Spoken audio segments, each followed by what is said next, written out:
Ketua Komisi Kejaksaan RI, Barita Simanjuntak. Putusan MK Jurisprudensi tetap.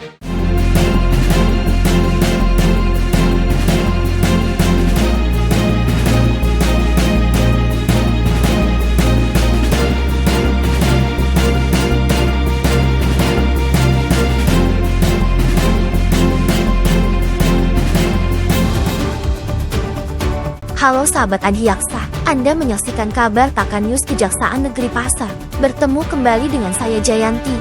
Jaksa melayani sepenuh hati. Inilah rangkaian informasi dari Kejaksaan yang siap kami hadirkan untuk Anda. Ketua Komisi Kejaksaan RI, Barita Simanjuntak, turut mengapresiasi putusan Mahkamah Konstitusi (MK) yang memperkuat kewenangan Kejaksaan dalam penanganan tindak pidana korupsi.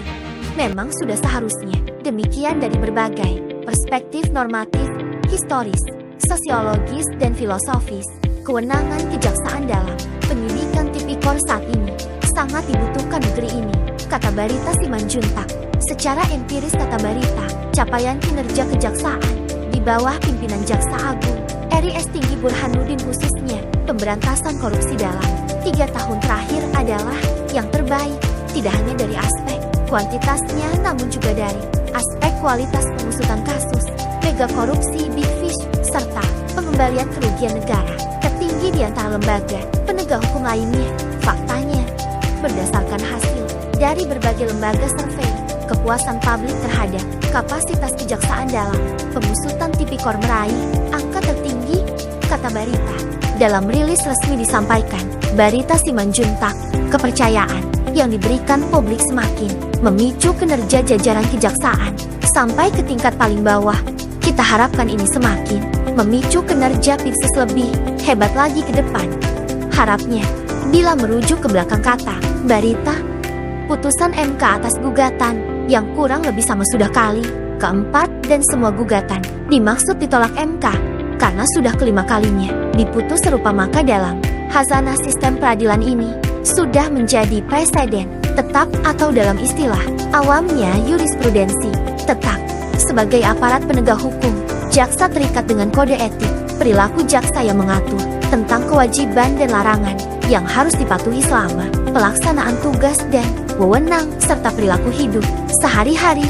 Keputusan MK menolak gugatan ini juga dapat dipahami bahwa kejaksaan sesungguhnya adalah institusi yang menjadi leading sektor dalam pemberantasan tipikor, karena dengan kewenangan ini hanya institusi kejaksaan yang punya kewenangan komprehensif, integratif, holistik, dan paripurna dari mulai penyelidikan, penyidikan, penuntutan, dan eksekusi tipikor, sehingga pemberantasan korupsi dapat dijalankan secara cepat, efektif, dan efisien. Hal ini juga selaras dengan asas universal penuntutan yang dimiliki semua institusi penuntutan di seluruh dunia, yaitu asas dominus litis yang dalam implementasi normatifnya telah tercantum dalam Undang-Undang 11 Tahun 2021 Pasal 1/1. Kejaksaan adalah lembaga pemerintahan yang fungsinya berkaitan dengan kekuasaan kehakiman yang melaksanakan kekuasaan negara di bidang penuntutan serta kewenangan lain berdasarkan undang-undang. Pungkas Barita Simanjuntak. Sebelumnya diberitakan, MK menolak seluruh gugatan pemohon terkait kewenangan kejaksaan dalam melakukan penyidikan tindak pidana korupsi. Putusan tersebut diucapkan dalam sidang pleno Mahkamah Konstitusi terbuka untuk umum pada Selasa 16 Januari 2024 oleh 9 hakim konstitusi, yaitu Suhartoyo selaku ketua, merangkap anggota Saldi Isra, Denyo Yusmik Panjang, Foe, M.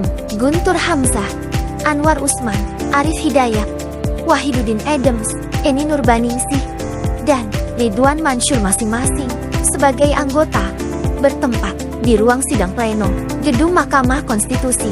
Sahabat Adiaksa, itulah kabar pilihan yang kami hadirkan hari ini.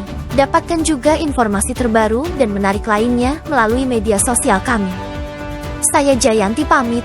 Terima kasih dan selamat melanjutkan aktivitas Anda.